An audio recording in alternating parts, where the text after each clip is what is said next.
Deep in the heart of the emerald rainforest lay a place unlike any other, a jungle so full of life that it never knew silence. Birds chirped, monkeys chattered, elephants trumpeted, and parrots squawked at the top of their lungs.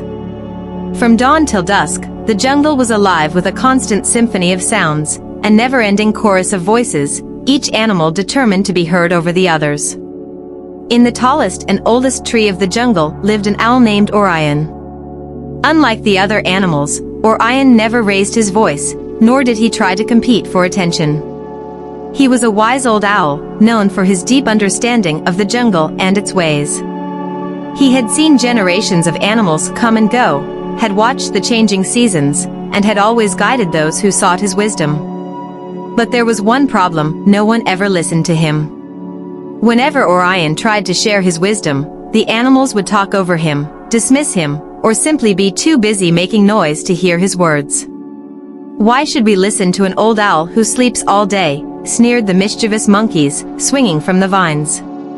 "He's too quiet to be important," laughed the parrots, repeating nonsense rather than listening. "The jungle has always been loud. Why change now?" boomed the elephants, stomping their feet. Orion simply sighed. He knew the jungle would learn its lesson in time. One evening, as the golden sun dipped behind the horizon, Orion noticed something unusual.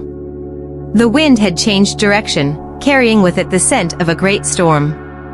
The leaves rustled in a strange way, and the sky darkened faster than usual. Orion had seen this before. It was a sign of danger. He spread his large wings and flew to the center of the jungle, where the animals had gathered for their usual evening chatter. "Listen to me," Orion hooted, his voice calm yet firm. "A great storm is coming. We must prepare. If we do not take shelter and secure our food, we will suffer greatly." But instead of heeding his advice, the animals burst into laughter. "A storm? Oh, old owl, you worry too much," chuckled the monkeys, tossing fruit at each other. "We've seen storms before, and we've always been fine," declared the elephants, shaking their massive heads. "We have better things to do than listen to bedtime stories," squawked the parrots, flapping their wings. Orion sighed. "Very well," he said. "But remember my words when the time comes." And with that, he returned to his tree, watching over the jungle like a silent guardian. That night, the storm arrived with a vengeance. The wind roared like an angry beast, tearing leaves and branches from trees. The rain poured down in heavy sheets, flooding the jungle floor. The rivers swelled, their waters rushing wildly.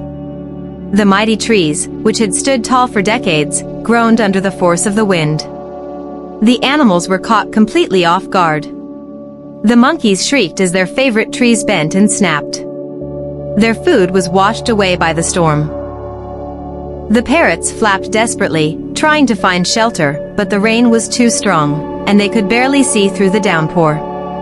The elephants, though powerful, struggled to move through the muddy, waterlogged jungle, their usual paths blocked by fallen trees. Panic spread through the jungle like wildfire.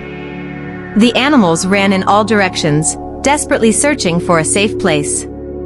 But the jungle that had once been their home had turned against them. And then, they remembered. Orion had warned them. With no other option, the frightened animals made their way toward Orion's tree. It stood strong against the storm, its deep roots holding firm in the earth. "Orion! Help us," they cried, shivering in the cold rain. The wise old owl gazed down at them, his golden eyes calm and understanding. "Come," he said. "There is shelter here." The animals huddled beneath the massive tree, safe from the worst of the storm. But the damage had been done, homes had been destroyed while food was lost, and the jungle would take weeks to recover. As the storm finally passed and the first rays of dawn touched the drenched jungle, the animals sat in silence, a rare and unusual thing for them. Then, the eldest elephant stepped forward, bowing his head. "Orion," he said, "we were foolish. We did not listen. If we had, we could have been prepared. We have learned our lesson." The monkeys, parrots, and all the other animals nodded in agreement. They had always believed that the loudest voices mattered the most. But now, they understood, wisdom comes from listening, not just speaking. From that day forward, the jungle changed. The animals still laughed, talked, and played, but they also took time to listen. And whenever Orion spoke, his voice, though soft, was heard by all. And so, the noisy jungle became a place of not just sound, but also wisdom.